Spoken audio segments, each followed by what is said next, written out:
How do you feel when you're representing the whole nation? It's very sensitive to say that I'm representing a whole nation. I got the opportunity to go and represent the country in Entebbe, Uganda for the 7th East African University debates when I was appointed as the East African Youth Ambassador to Burundi. I'm really comfortable more saying about the challenges and the behind setbacks. And the setback. Our generation needs to think beyond, as long as I'm happy, I'm good. No, you're not good. That comes from talks. That comes from discussion. That comes from negotiation. That comes with skills, with knowledge, with information. Who is Lys? Yeah. Lys is a young advocate. I think my strength lies in talking for people. Alex, I can identify your need. Let's say, yeah, that's true. Alex wants to study abroad or something. I say, oh, really? You want to study? You want to do that? Why aren't you doing that? I'm always motivating people and say, okay, so what's your need? Okay, let's do this, let's do that. Let's talk to these people. So I'm always trying to find solution for other people because I always think that we don't live for ourselves. That's interesting. And that's very selfish. That's a very selfish way to think of. Because I remember we're trying to fundraise for our final year trip. You know, when you just finish the examen d'état. That's how we call it here in French. Yeah, that's true. And you just need to go have a trip with other students. So we wanted to fundraise money. So I was the vice president back in Skippers. Oh, you did Skippers? Yes, I did Skippers. And I was also in debates at school, but I was not good at it. I was really bad at it because every time I was trying to debate, I think I would get emotional. Every time I would get emotional, I really take things by heart. And sometimes. Did you have a case when you were too young to see someone, maybe you would like to speak for the person? Is there something that you discovered when you were too young? Well, something that I can recall for now is when I saw kids in the streets, and sometimes I would talk to them and they would come for me and tell me they need school furnitures before starting the year. Yeah. And I would help them with the little money I have. I remember mom saying, you know, at least when you start calling those kids in the streets and everything, you don't know. They may be lying. They may be doing, which is true, by the way. Which is true because we have grew up in different contexts with them, and they do things by survival. It's not them. So yeah. I was trying to gather money for their furnitures, and sometimes when mom is not around, I would sneak them in the house and then invite them to take shower at the house. And yeah, I stopped because she was not happy with it, and I agree with her because most of them were lying. But I'm really proud of at least the actions I did at that time. My first year of university, I got the opportunity to go and represent the country in Entebbe, Uganda for the 7th East African University debates when I was appointed as the East African Youth Ambassador to Burundi. And that's where I really see the need to master a language. Yeah, because I was debating with Kenyans, I was debating with Ugandans, and it's their language. And for us, it's our third language. First Kirundi, second French, and thirdly English. So yeah, that's interesting. From there, I started really sharpening my English so that I can better communicate, better advocate with my people, better share insights, and better represent my country in general. Yeah. You were once a EAC Youth Ambassador. What does it mean to be that person? How do you feel when you're representing the whole nation? Yeah.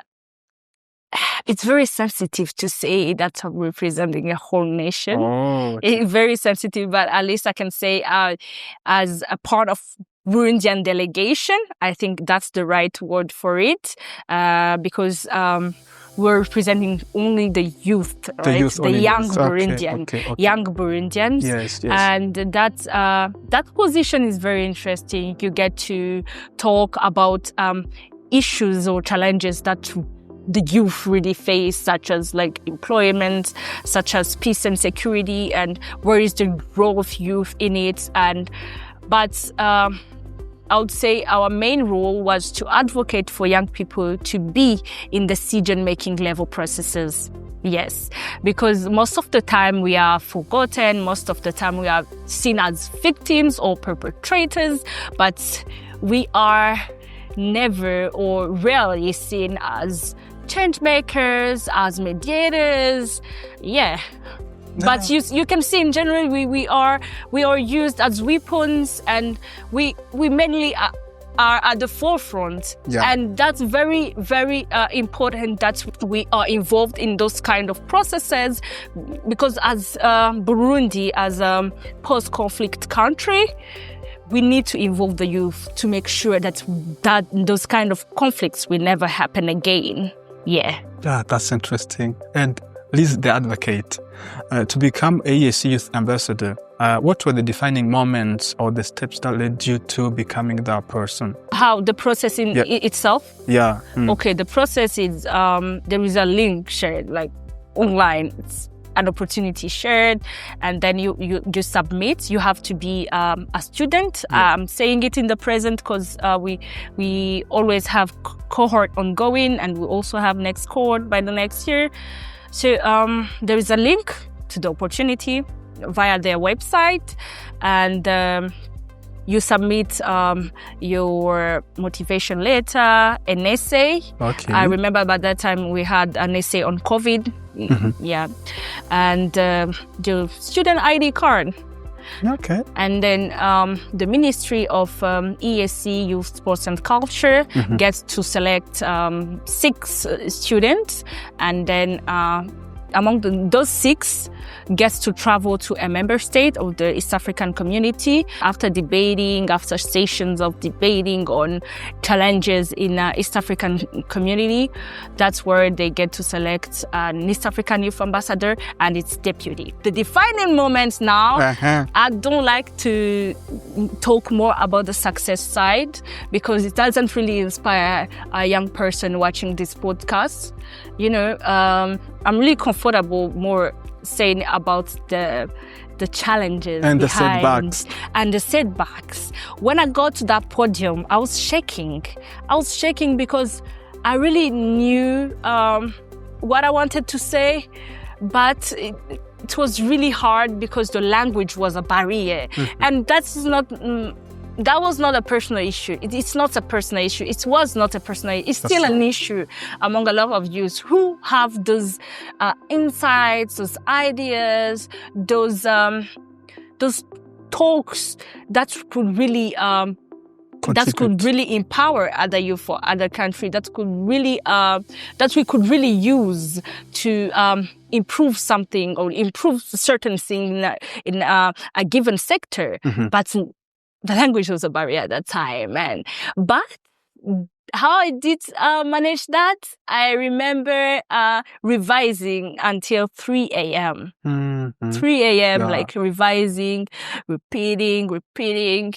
And then the major setbacks happen when they announce those who go to the finals. And for the finals, we don't have time to prepare. They give you 5 minutes. They give you the topic and 5 minutes. And you go straight. So at the first person they called, because it's Burundi, right? It's the B that comes first in all the letters. And I heard Lys Esther from the Republic of Burundi. My heart was racing. And I did defend my ideas, but I did not speak for the 5 minutes required. You know, and it was just challenging, but I made it, and it's getting better as you can hear now. Yeah, it is. As the listeners can hear. It is. You're good. How do you see Burundian youth in the East African community? Because you've been there. So it's really hard for us. We are often seen as the kindest people in the region, but also the shepherd. Like, we don't really like debate or really trying to convince or trying to prove or trying to defend our interests. It's a bit hard for us because of our culture. But I think it's getting better. I'm seeing a lot of youth taking the initiative, talking, debating, acting. Yeah, I think we are getting there, but we need to talk more. We need to talk more. We need our parents to let us talk in general. Yeah. I remember when I was a kid, people would say, "Oh, she's coming. She's about to say 1,000 of words about a war in a certain country, about kids dying, about when as young people you just want to chill, or as kids you want to play." I would come with a book and try to explain, "Oh, there is this law. Did you know about this law?" And they would want me to shut up. No, let's discuss about it. That's how we find solution. That's where ideas are born, and that's where we create safe spaces. That's where we build ourselves as a nation, and that's where we bring ourselves to tables. And actually, not only having a seat as a nation. That's very important. Not having a seat as a nation, like, oh, we have to invite Burundi. No, we need to have a say. We need to have a say. As young people, as a nation, as women, we need to have a say, not only a seat. We need to set our priorities, to define our priorities. And that doesn't come from heaven. That is not manna. Yeah. That comes from talks. That comes from discussion. That comes from negotiation. That comes with skills, with knowledge, with information. That's interesting. Yeah. You've worked in peace and security, climate change, and trade. How do these issues connect? They are really connected in so many ways. In so many ways, yeah. Thank you. In so many ways, I would say you can trade. You can do cross-border trade without having peace and security. You can talk about climate action when there is guns. You can, Every sector is important. I got the opportunity to work on those for now because I don't know. I'm still young, and I have interest in many sectors. So every sector is interconnected, but one that stands out for me till now, I think it's peace and security, because as we can see, there is many backlashes in the world, and we are hearing many rumors about a World War III, and airspaces are closing. Countries of the global south, we were looking up to more global settings, to participate in more global settings, and it's not really helping. That's why it stands out for me.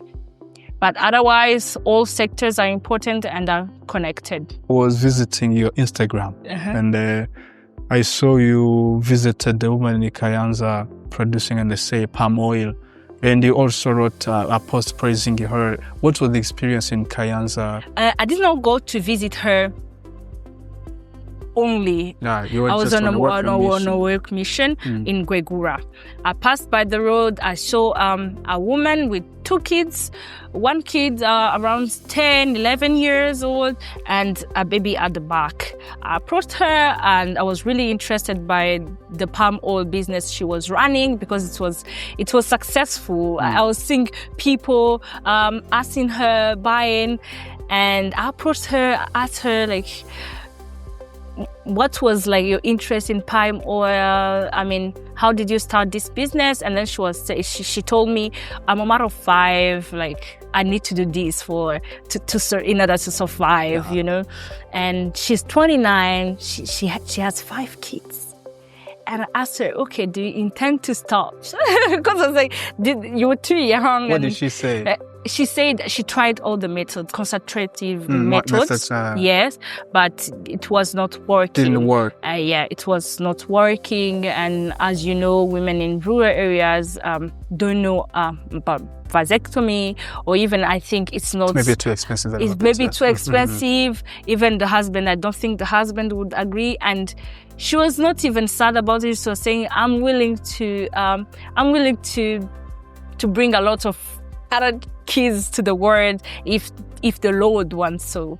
So I was really interested by our differences, because if you tell me 29, 5 kids, it's a lot, but I was really inspired by her resilience and how she was really working for it. She was not sad somewhere. Providing for the family. Yes. Yeah.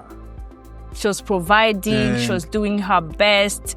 Yes. That's interesting. And she was happy. She's happy with that. She was happy with that. I would like to ask you, Lys, when you speak for a woman living in Bujumbura and speaking for a woman living in Kayanza, is the tone the same, or are they living the same life? Or how do you see a woman living in rural areas of Burundi? What did you see from your experience, their lives? Of course not. They're not living the same life. For rural women, it's more harder for her to get access to health, to get access to digital infrastructure, to get accessibility in many things than the urban. It's very urban. Yeah. But what I really appreciate in rural women is they're happy with it. They're happy with that. They're doing their best. I mean, they're cultivating from 6 to 6 or 6 to 4 p.m. And they go drink their beer and they're happy with it. They're happy with They're that. just happy with that, which is not a good thing. But I really love to see people happy. What is interesting about them is if an institutions come to help them, or if let's say a person come to take their hand to help them, they can do amazing things. I once met a woman called Monica, and she benefited from a project of Action Aid, and she's doing amazing things. She's being rich in her community. She's really totally doing her best, and she started, I think, with 2 cows, and now she's to 7 cows. She's having like around 30-something pigs. Our mothers in the countryside are very resilient. Yes. And I can see people in the comments coming and saying, oh, you know, we've helped so many women in rural areas, but they're not willing to change, or they're not really doing more. But what they need to understand is that we did not grow up in the same environment. That's true. So, if you try to help someone, first try to change their mentality. That's very important. It's very hard, yes, but try first to change the mentality. If you don't do so, you might be doing things, you might be doing initiatives in vain. Yes, everybody's voice matters. I mean, you have platform, you are hosting me, you host a lot of guests, and you have the platform, there's people listening. That's where it's starting. And to know their needs, it's really simple. Those women talk. They will tell what they face on a daily basis. They won't hide. And as a woman, I think I more support positive masculinity, because we need you men to support us in order to reach our full potential, in order to find our place in a society. There is a question I saw on LinkedIn when you... Let me read it. Do you want me to read it? On women, when you say, oh, women presented... Pierre Emmanuel, he asked this: I would love to hear her thoughts on women's representation in decision-making bodies in Burundi, and what steps women can take to ensure their voices are heard and impactful in a deeply patriarchal society. Sure. Thank you, Manuel, for the question. Well, I'll first start. We have wonderful women who are representing us in our bodies. I mean, we have a quota of 30%, and they're doing the most, right? But we only have 30%, and they also have their limitation, And I want us to think as women, not only as a nation, not only as on the national level, like as Burundi, but if you are women who say, I'm really tired of this patriarchal society, right? Start doing the most at the local level.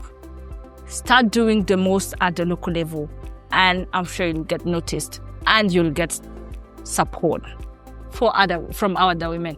Men, we're not sure yet, but you will. Do the most at the local level.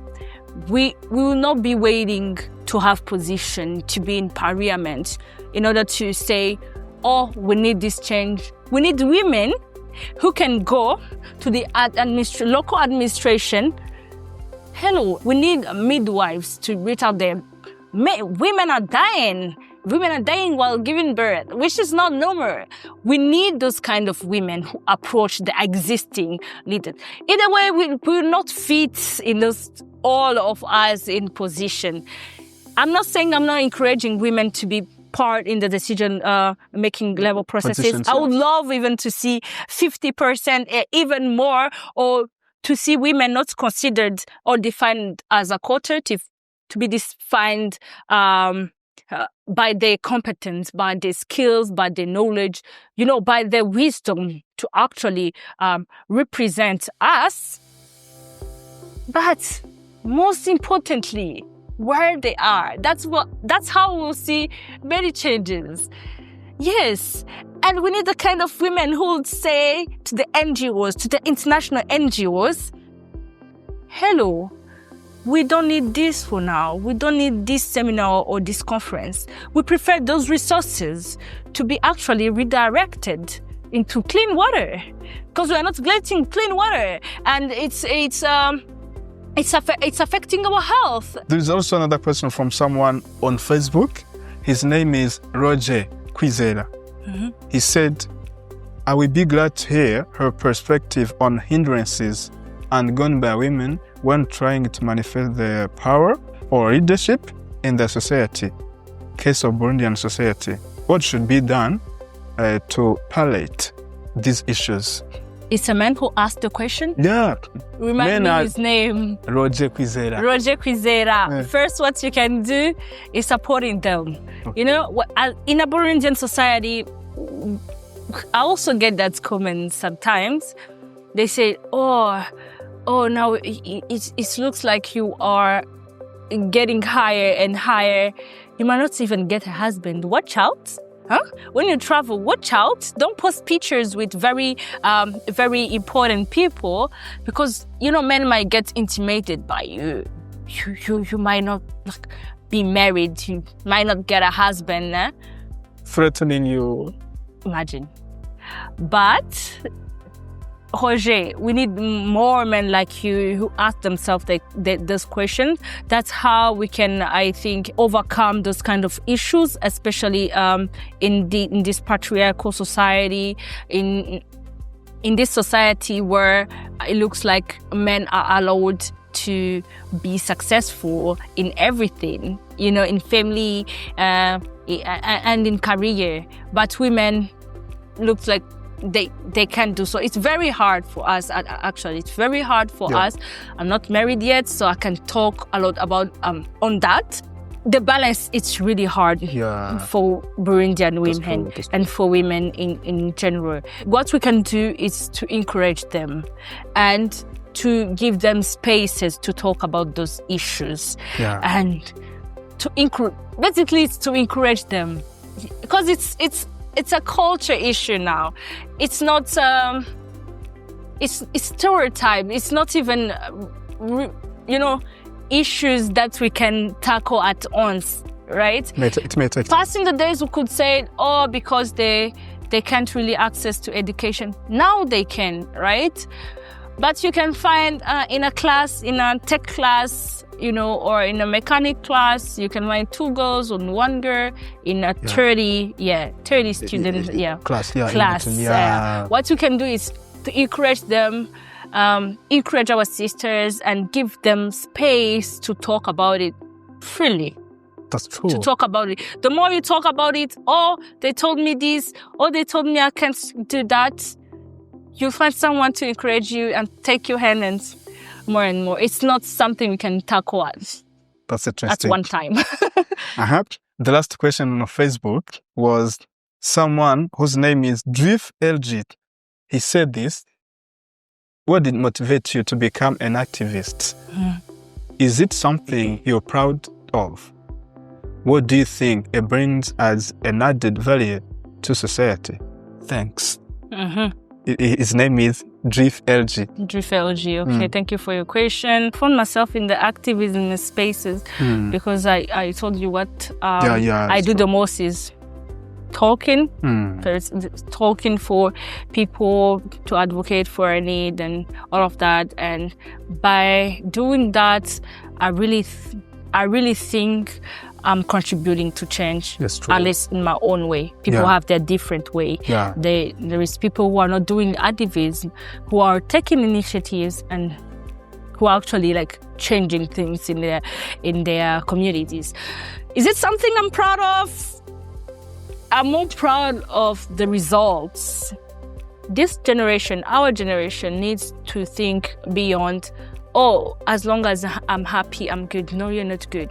Sometimes you need to take sacrifices. That's true. Yes. Sacrifice. Because if we are discomfortable, if today we can go to work, if today we can study, there is our ancestors, there's our grandfathers and grandmothers who took some sacrifices, sometimes at the expenses of their lives, for us to be secure, for us to be peaceful, for us to have those kind of spaces where we can talk. So it's your duty and it's my duty to not be comfortable, to speak up, to do things, to change, not only for us, but also for our kids, for our grandkids, so that they can live a better life than what we are living now. The last question is on LinkedIn from Mickey John on LinkedIn. He said, as a young Burundian leader committed to digital inclusion, what specific challenges do you face in your country and how can young people respond to them collectively? That's Mickey John. On digital inclusion. Yes, we still have a lot of challenges in terms of digital inclusion. First is accessibility and affordability. Yes, as a country in general. Those who can access to it sometimes can't afford it. And the numbers shows it really well. We have a problem of digital infrastructures. Yes. The reason why I'm even taking a lot of initiatives to go in the rural areas or remote areas, teaching the basic things in IT or using even computers, is that we are seeing how fast the world is changing. That's true. With the coming of AI, and experts are saying it's only 1%, but it's really going fast. And as a country, it's not only us in the city. The bigger portion of the country, when we are saying about Burundi, it's not Bujumbura. The bigger portion of Burundi is the rural area. Yeah, that's true. And for them, it's really hard to get access to the digital infrastructure. It's really hard for them to get affordability, to afford actually to go on internet or to learn. And to take advantage of it, and how we can respond to them, collectively is John. If you can access to a laptop, to Wi-Fi, I guess you had Wi-Fi or data for responding to that question. Be generous. Don't share that knowledge, only, you know. When people are asking me, oh, but you're taking initiative in digital inclusion, oh, you must be really smart in it. I'm not. I'm learning every day. I swear I only knew to use Word, Excel, PowerPoint. But what really shocked me is when I saw kids of 16 years about to finish high school and they never touched the laptop. Imagine. So the least you can do is to give the laptop to the nearest person you know who doesn't have access to it easily like you. How we can also respond to it collectively, it's organizing those kind of workshops if you can, advocating for policies that are more inclusive. I think we've been talking about, I don't know, this and this, because it's all about, I think, getting to know more about police. Who knows, maybe one day someone is watching this would like to take you somewhere. Okay. I'm addicted to coffee. You're addicted to coffee? Yes. Okay. Coffee, all right. Yes. And a quote that you live by? I will not say a quote. I would say more of a Bible verse. Yeah. It's cool. It's in Joshua 1, chapter 1, verse 9. And it says, "Have I not commanded you? Be strong and courageous. Do not be afraid, for I, the Lord, will be with you wherever you go." And it's really a verse I go by. A place in Burundi that feels like home? Bujumbura downtown. Whenever I travel, I really miss being in town. And I think it's a two-sided love. Sometimes I love it. Sometimes I hate it. Sometimes I hate it because, it's stressful, the sun and everything. Sometimes I love it because when I go, I see every type of people doing their best to actually make it at the end of the day, at the end of the month, and I just realized that I have no excuses to sit. And it feels like home. I mean, I grew in this city. I really love it so much. So yeah. It was a pleasure to have you to see you here on the set. Thank you so much for coming. Thank you, Alex. It was an honor to be here. And I really think what we talk about will maybe inspire young people in a way or another. And women in a way or another. Thank you, Alex. It has been a pleasure.